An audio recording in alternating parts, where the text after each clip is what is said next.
विभा उपाध्याय और आप देख रहे हैं न्यूज 18 स्पेशल। सबसे पहले बात खगड़िया की, जहां पर मिनी गन फैक्ट्री का खुलासा किया गया है। रहीमपुर गांव के पास एक लॉज में एसटीएफ और मुफस्सिल थाने की पुलिस ने छापेमारी की और ये बड़ी कामयाबी हाथ लगी है। भारी मात्रा में अर्धनिर्मित पिस्टल के साथ हथियार बनाने के सामान बरामद किए गए। खगड़िया एसपी ने इसकी जानकारी दी है। एसपी ने यह बताया कि 28 अर्धनिर्मित हथियार के साथ मिनी गन फैक्ट्री का मुख्य संचालक समेत 5 लोगों की गिरफ्तारी हुई है, जिनसे फिलहाल पूछताछ जारी है। एसटीएफ की टीम और मुफस्सिल थाना, खगड़िया का मुफस्सिल थाना है, उसकी टीम ने मिलकर के एक मिनी गन फैक्ट्री का उद्भेदन किया है, सक्सेसफुल उद्भेदन किया है, जिसमें से जो है छापामारी की गई। एक टीम बना करके पटना एसटीएफ और मुफस्सिल थाना की टीम ने संयुक्त छापामारी की, जिसमें 38 अर्धनिर्मित आग्नेयास्त्र बरामद हुए हैं एवं अन्य लेथ मशीन और छोटा हथौड़ी और इस तरह के जो औजार हैं जो कि अवैध आग्नेयास्त्र बनाने में काम आते हैं, उन सब का जो है बरामदगी हुई है। और उसके साथ आधा दर्जन यानी 6 आदमी जो है गिरफ्तार किए गए हैं। जो मिनीगन फैक्ट्री का मुख्य संचालक है वो भी हमारी हिरासत में है। तो खगड़िया के बाद पटना के खुशरूपुर में भी मिनी गन फैक्ट्री का खुलासा किया गया, जहां 30 से ज्यादा अर्धनिर्मित रिवॉल्वर बरामद किए गए। इसके अलावा हथियार बनाने के कई सामान भी मिले हैं। पुलिस ने इस मामले में 4 लोगों को गिरफ्तार किया है। बताया जा रहा है कि चापाकल फैक्ट्री के नाम पर हथियार बनाए और बेचे जा रहे थे। तो तस्वीरें आपके सामने, जहां पर पुलिस ने इन 4 लोगों को गिरफ्तार किया है, जिनसे गहन पूछताछ इस वक्त जारी है। मिनी गन फैक्ट्री का खुलासा, पटना के खुशरूपुर में चापाकल के नाम पर इस फैक्ट्री का संचालन किया जा रहा था, लेकिन इसके अंदर बन रहे थे हथियार जो कि बनाने के साथ साथ बेचे भी जा रहे थे।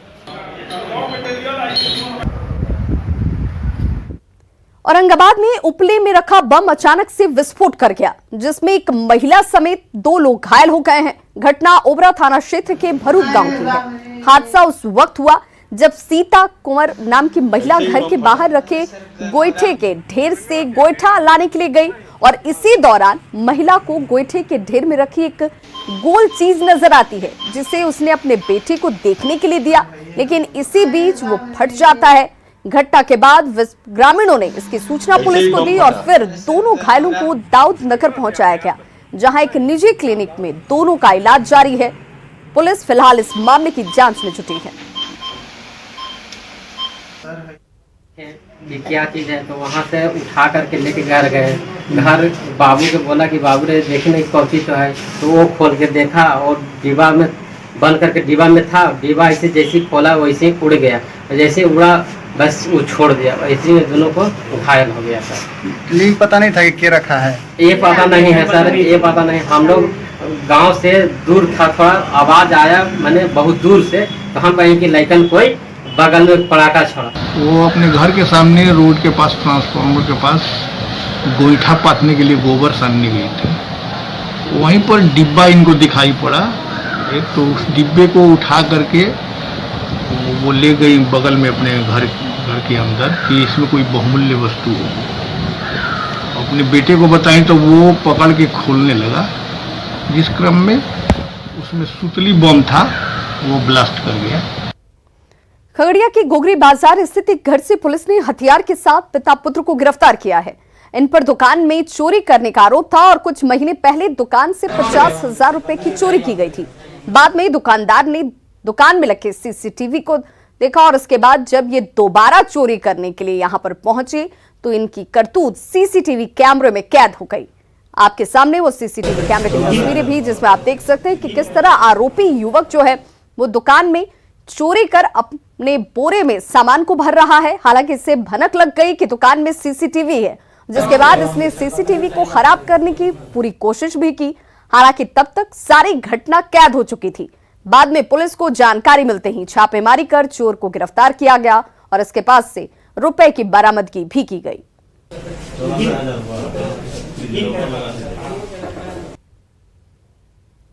कटिहार में झाड़ फूक के नाम पर महिला से बदसलूकी करने के आरोपी की लोगों ने पिटाई की। महिलाओं ने आरोपी को पेड़ से बांधा और इसके बाद इसकी जमकर पिटाई की गई। ये वायरल वीडियो आपके सामने इस वक्त टीवी स्क्रीन पर वीडियो सेमापुर थाना क्षेत्र के हिरणपुल गांव का बताया जा रहा है और तस्वीरों में दिखता ये शख्स वही जो झाड़ फूक के नाम पे महिला के साथ बदसलूकी करने की कोशिश कर रहा था और महिलाओं ने जमकर इस शख्स की पिटाई की। आरोप ये है कि झाड़ फूक के आरोपी ने एक महिला से बदसलूकी की, जिसके बाद स्थानीय लोगों ने इसे पकड़ लिया और जमकर इसकी धुनाई की गई।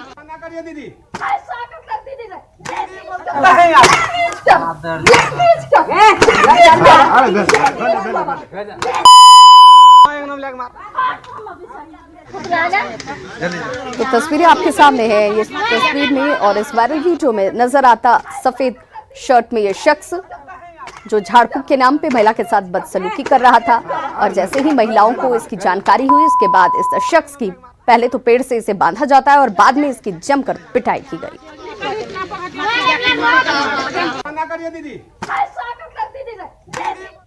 सीतामढ़ी के डुमरा में कल बिहार पुलिस और उत्पाद विभाग के बीच हिंसक झड़प हो गई। मामूली बात को लेकर हुई इस मारपीट का वीडियो सामने आया है, जिसमें उत्पाद विभाग के निरीक्षक और डुमरा थाने के सब इंस्पेक्टर आपस में ही भिड़े हुए नजर आ रहे हैं। मामले में डुमरा थाना पुलिस ने उत्पाद निरीक्षक को गिरफ्तार भी किया था, लेकिन बाद में आपसी सुलह होने के बाद उनको रिहा कर दिया गया।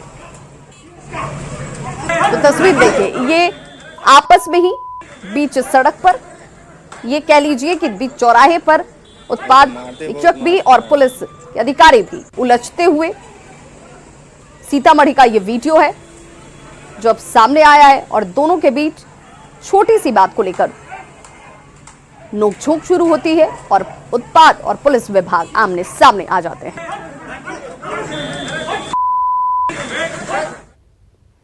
बक्सर का एक वीडियो इस वक्त वायरल हो रहा है। वायरल वीडियो में कुछ लोग दहशत फैलाने के मकसद से हवाई फायरिंग करते दिख रहे हैं।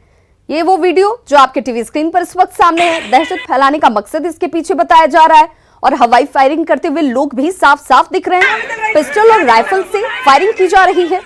वीडियो मॉडल थाने के सोमेश्वर थाना का बताया जा रहा है। मामले में बक्सर एसपी उपेंद्र नाथ वर्मा ने जांच के आदेश दे दिए हैं और ये कहा है कि सूचना मिली है कि मामला लड़की के विवाद से जुड़ा हुआ है और इसे लेकर जांच की जा रही है और जो भी इसमें दोषी होंगे उन्हें बख्शा नहीं जाएगा। तो देखिए, ये वो वायरल वीडियो और हाथ में पिस्टल सिर्फ लहराया ही नहीं जा रहा, इससे हवाई फायरिंग भी की गई और कोशिश ये कि यहां मौजूद लोगों को डराया जा सके दहशत फैलाने के लिए। और जो अधिकारी हैं उनकी तरफ से ये कहा जा रहा है कि लड़की से जुड़ा हुआ ये पूरा मामला है और इसी मामले को लेकर इन लोगों ने फायरिंग की। हालांकि अब ये कहा जा रहा है कि जो भी लोग दोषी होंगे उन्हें बख्शा नहीं जाएगा।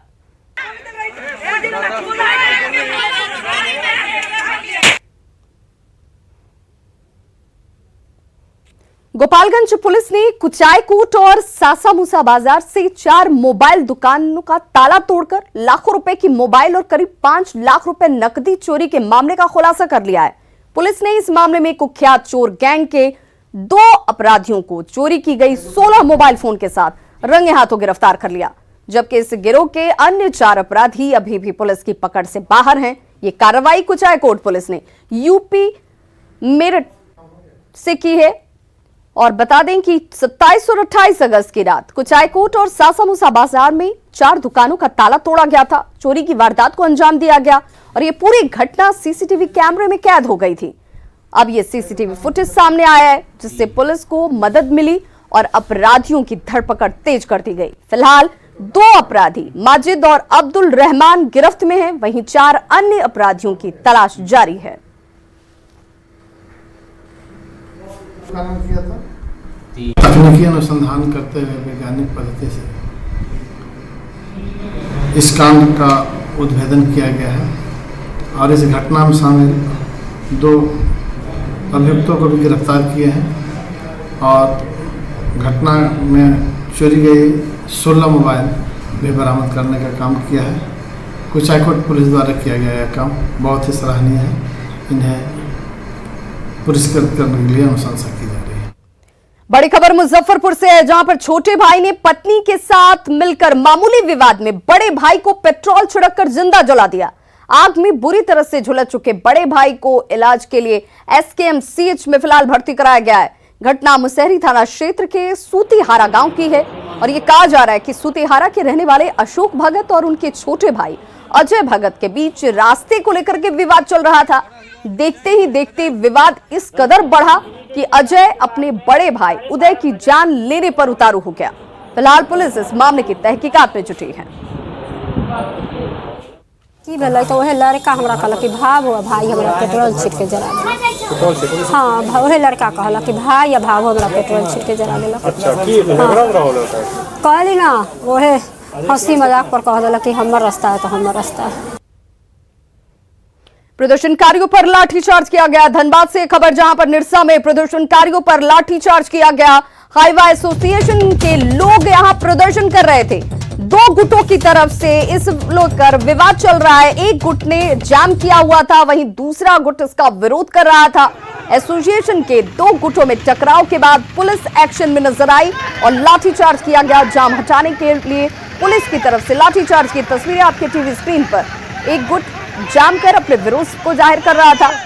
टकराव के बाद पुलिस को स्थिति को कंट्रोल में करने के लिए जाम को हटाने के लाठीचार्ज करना पड़ा और लाठीचार्ज के बाद फिलहाल हालात तनावपूर्ण बने हुए हैं। एमपीएल में ट्रांसपोर्टिंग में लगे हाईवा एसोसिएशन की तरफ से ये प्रदर्शन।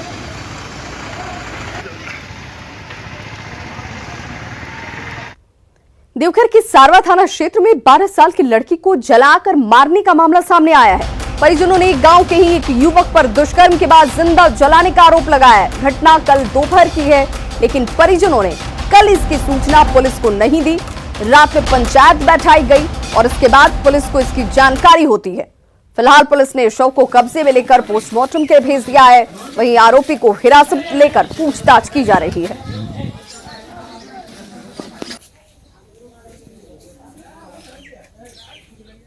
आरोप लगाया गया है एक व्यक्ति पर कि उसने उसके साथ छेड़खानी किया और उसके बाद उसकी हत्या कर दी जलाकर।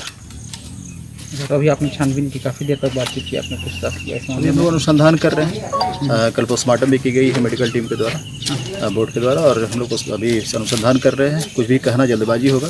अनुसंधान की करते ना। पुलिस आई थी। हाँ सर, चलिए पुलिस उठा कर ले गई। चलिए। तो जब किवाड़ी लड़की खोला तो लड़की बाहर निकल गए अंगना में और लड़का दूसरा कमरा घुस गए। तो हम दीवार से ताला मार और माँ को बुलाने चल गए। जल बुला कर आए तो देख रहे हैं लड़की जल रहा है, लड़का भाग गए। आप ताला मार दिए तो फिर कैसे भागा? खिड़की तोड़। गोड्डा में एक बार फिर मानवता को शर्मसार करने वाली घटना सामने आई है। यहाँ पर अपराधियों ने एक आश्रम में घुसकर एक साध्वी से गैंगरेप की घटना को अंजाम दिया। घटना बीती देर रात की है। मुफस्सिल थाना क्षेत्र में महर्षि मेही आश्रम में साध्वी से दुष्कर्म किया गया है। आश्रम वासियों के मुताबिक पड़ोस के ही कुछ लोग बीती रात चार दीवारी फांदकर आश्रम में घुस जाते हैं और अंदर काफी तोड़फोड़ की गई और फिर अपराधियों ने आश्रम वासियों को एक कमरे में बंद कर वहां रह रही एक साध्वी के साथ सामूहिक दुष्कर्म किया। पुलिस इस मामले में फिलहाल संदिग्धों को लेकर पूछताछ कर रही है और बताया जा रहा है कि अब तक 2 लोगों को हिरासत में लेकर पूछताछ की जा रही है। हम दौड़ के गए छुड़ाने के, ऐसे तुमको नहीं करना चाहिए, तो हमको जबरदस्ती लोग मारने लग गया। इसके बाद सबको अलग अलग रूम में घुसा कर रखे और उनके साथ बलात्कार कर दिया। जैसे हमको रूम घुसा तब हम फोन किए गांव घर फोन किए, मोटरसाइकिल आने लग गया ना, तब तो वो लोग भाग गए। एक गैंगरेप का मामला सामने आया हुआ है। हम लोग उसमें एक special investigation team town inspector के नेतृत्व में और थाना प्रभारी मुफस्सिल और थाना प्रभारी महिला की एक टीम गठित किया है। ऑलरेडी हम लोगों ने 2-3 आदमी को जो है संदिग्ध को थाने पर बुलाकर पूछताछ जारी है और बहुत जल्दी से जो है ये केस जो है खुलेगा। सर गढ़वा में विशनपुरा थाना पुलिस ने गैंगरेप के एक मामले में कार्रवाई करते हुए 2 आरोपियों को गिरफ्तार कर जेल भेज दिया। घटना 5 सितंबर की है, जब जंगल में घास लेने गई पीड़ित के साथ रेप जैसी वारदात को अंजाम दिया गया। सुबह होने पर अपने घर पहुंची पीड़िता ने घटना की जानकारी अपने परिजनों को दी, जिसके बाद गांव के ही 3 लोगों के खिलाफ सामूहिक दुष्कर्म का मामला दर्ज कराया गया था, जिसके बाद पुलिस ने 2 आरोपियों को गिरफ्तार कर लिया, जबकि मुख्य आरोपी अभी भी पुलिस गिरफ्त से बाहर है, जिसकी गिरफ्तारी के लिए पुलिस छापेमारी कर रही है। Koderma medical private limited factory में वेल्डिंग के दौरान आग लगने से 5 मजदूर झुलस गए। सदर अस्पताल में प्राथमिक इलाज के बाद मजदूरों को रांची रेफर किया गया है। पुलिस मामले की तहकीकात में जुटी हुई है, लेकिन मीडिया के सामने घटना के बारे में कुछ भी बताने से इनकार किया गया। घायल मजदूरों में 4 कोडरमा के और 1 यूपी का रहने वाला है।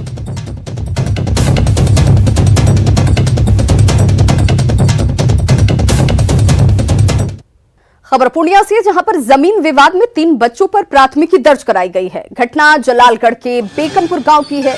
बच्चे सलमान खान और उसके पिता एजाज एसपी कार्यालय पहुंचे, जहां आवेदन देकर इंसाफ की गुहार लगाई गई।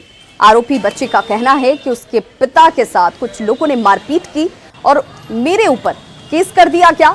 अब एसपी अंकल से इंसाफ की मांग करने के लिए बच्चे पहुंचे।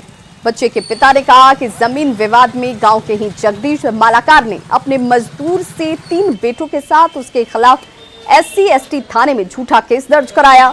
इधर SDPO ने भी बताया कि 7 साल से कम उम्र के बच्चे पर केस नहीं किया जा सकता है। अगर ऐसा हुआ है तो जांच की जाएगी। सर हम पूर्णिया SP साहब के आए हुए हैं। सर ये नाबालिग बच्चा 5 साल 6 साल 7 साल का है। जमीनी विवाद था जगदीश मालाकार से, REC देव से वो केस करवा दिया है। कानून का मानना है कि 7 साल से कम उम्र के बच्चे अपराध कर नहीं सकते। 7 साल से 12 साल के बच्चे का मैच्योरिटी देखा जाता है। आज से बिहार में मॉल खोल दिए गए हैं। शॉपिंग के लिए ग्राहकों की भीड़ भी जुटने लगी। मॉल के बाहर से भीतर तक सोशल डिस्टेंसिंग का पालन किया जा रहा है। साथ ही मास्क लगाने और हाथों को सैनिटाइज करने की अपील की गई है। मॉल के कर्मी भी मुस्तैदी से नियमों का पालन करवाने में लगे हैं। सामान्य दिनों की अपेक्षा ग्राहकों के लिए कुछ चीजों पर पाबंदी भी लगाई गई है। ट्रायल रूम का जहां इस्तेमाल अब ग्राहक नहीं कर पाएंगे, वहीं बिके हुए कपड़े वापस नहीं होंगे। साथ ही कपड़ों को छूना भी मना है। पटना के V2 मॉल का जायजा लिया पटना संवाददाता रजनीश कुमार ने। अनलॉक 4 के तहत जहां दुकान खोलने की समयावधि खत्म कर दी गई है, वहीं आज से मॉल खोलने की भी अनुमति दे दी गई है। जिला प्रशासन से मिले आदेश के बाद राजधानी पटना में तमाम मॉल खोल दिए गए हैं और ग्राहक देख सकते हैं खरीदारी करने के लिए पहुंचे हैं। हालांकि सोशल डिस्टेंसिंग को लेकर कई तरह के यहां पर नोटिस लगाए गए हैं, जिसे ग्राहकों को सही रूप से पालन करना है। देख सकते हैं इस वक्त आप जो कोविड-19 को लेकर जो डायरेक्शन दिया गया है मॉल की ओर से, यानी मॉल में प्रवेश करने से पहले हाथ को अच्छी तरह आपको सैनिटाइज करना है। बिना मास्क के अंदर आना मना है। मॉल के अंदर मास्क लगा कर ही रहें। मॉल के अंदर 60 साल से अधिक के बुजुर्ग और 10 साल से कम उम्र के बच्चों की जो प्रवेश है उसको वर्जित किया गया है। मॉल के अंदर ज़्यादा भीड़ नहीं लगाएं, कम से कम 2 गज की दूरी रखें, या फिर जो कैश काउंटर है वहाँ भीड़ नहीं लगाएं। तमाम इस तरह के इंस्ट्रक्शन दिए गए हैं और देख सकते हैं जो ग्राहक हैं वो किस तरह से सोशल डिस्टेंसिंग मेंटेन करते हुए सामान की खरीदारी कर रहे हैं। और ट्रायल रूम की अनुमति नहीं दी गई है। जो पहले मॉल में ट्रायल रूम का परमिशन मिलता था, इस बार ट्रायल रूम को परमिट नहीं दिया गया है। तो निश्चित रूप से जो ग्राहक हैं वो महीनों बाद मॉल का लुत्फ उठाने के लिए पहुंचे हैं, खरीदारी करने के लिए पहुंचे हैं। राजधानी पटना के तमाम मॉल में यही नज़ारा है और हम आपको दिखा रहे हैं स्टेशन रोड के V2 का नज़ारा। यहाँ पर देख सकते हैं कि महीनों बाद जो ग्राहक हैं या फिर कर्मचारी हैं उनके चेहरे पर मुस्कान लौटी है। जरा मॉल के मैनेजर हैं उनसे बात कर लेते हैं कि किस तरह से एहतियात बरत रहे हैं, चूँकि महीनों बाद जो है ऐसा मौका मिला है मॉल खोलने को। जी हाँ, बहुत दिनों बाद ऐसा मौका मिला है, जो कि अपना हम लोग को भी स्टाफ सारे बहुत अभी पिछले 6 महीना से सभी घर पे बैठे थे और उतना ज़्यादा था नहीं कुछ, लेकिन अब थोड़ा सा सरकार की तरफ से छूट मिली है तो जिसमें स्टाफ लोगों की खुशी हुई है। जॉब फिर से वापस आ गया, सबके रोजी रोटी का एहतियात बरत रहे हैं, बहुत अच्छा लग रहा है। जो भी एज पर गवर्नमेंट्स रूल्स हैं, जैसे सोशल डिस्टेंसिंग मेंटेन करना, कैश काउंटर पर हो या फिर विदाउट मास्क आपको अंदर एंट्री प्रोहिबिटेड है, तो इस तरीके के एहतियात इसके साथ में पूरी तरह से सावधानी जी बिल्कुल कंटिन्यू अनाउंसमेंट हमारा यहाँ से हो रहा है एज पर कंपनी रूल्स भी कि आपको विदाउट मास्क अंदर में आया नहीं दिया जाएगा। सैनिटाइजर की व्यवस्था है, प्लस वहाँ पर उनको स्कैनिंग करके ही एंट्री दी जा रही है। इस तरीके से जो रूल्स हैं उसको फॉलो किया जा रहा है। पूरी तरह से एहतियात बरतने के बाद मॉल खोला गया है और जो ग्राहक आ रहे हैं उनसे लगातार माइकिंग करके जो डायरेक्शन है उसको सुनाया जा रहा है ताकि लोग फॉलो करें। कुछ ग्राहक हैं उनसे हम बात करेंगे, लेकिन आप देख सकते हैं कि जो मॉल बंद था वो फिर से ग्राहकों से गुलजार हो गया है और एक तरह से कहें कि जो खरीदार हैं वो भी इंतज़ार कर रहे थे तो मॉल संचालक भी इंतज़ार कर रहे थे। जरा कुछ ग्राहक हैं उनसे बात करते हैं कि क्या लग रहा है, मॉल खुल गया, कितनी खुशी हो रही है आप लोगों को, बताइए। बहुत खुशी हो रही है, खुल गया, हम लोग सामान ले रहे हैं अच्छे से। बस मॉल खुलने के बाद कितनी खुशी हो रही है? बहुत अच्छा लग रहा है, काफ़ी मंथ के बाद हम लोग आज शॉपिंग करने के लिए आए हैं। और कलेक्शन भी काफ़ी अच्छा है। इकट्ठे सब सामान मिल रहा है। हाँ, सब कुछ मिल रहा है यहाँ पे, कलेक्शन भी सब कुछ आ चुका है नया नया। इंतजार था। हाँ, बहुत ज़्यादा। बिल्कुल। तो जिस तरह से दुकानदार और जो कर्मचारी हैं यहाँ के, उनके चेहरे पर मुस्कान लौटी है, तो ग्राहक भी कहीं ना कहीं इंतजार कर रहे थे कि मॉल खुलेगा और शॉपिंग करेंगे। तो वो नज़ारा जो है देखते हुए मिल रहा है। तो जाहिर है जो एहतियात का निर्देश दिया गया जिला प्रशासन की ओर से, मॉल में फिलहाल बरतते हुए दिखाई दे रहा है। कैमरामैन मनीष उनेजा के साथ रजनीश कुमार, न्यूज़ 18 पटना। तो खबरों का सिलसिला लगातार जारी, आप देखते रहिए न्यूज़ 18 बिहार झारखंड।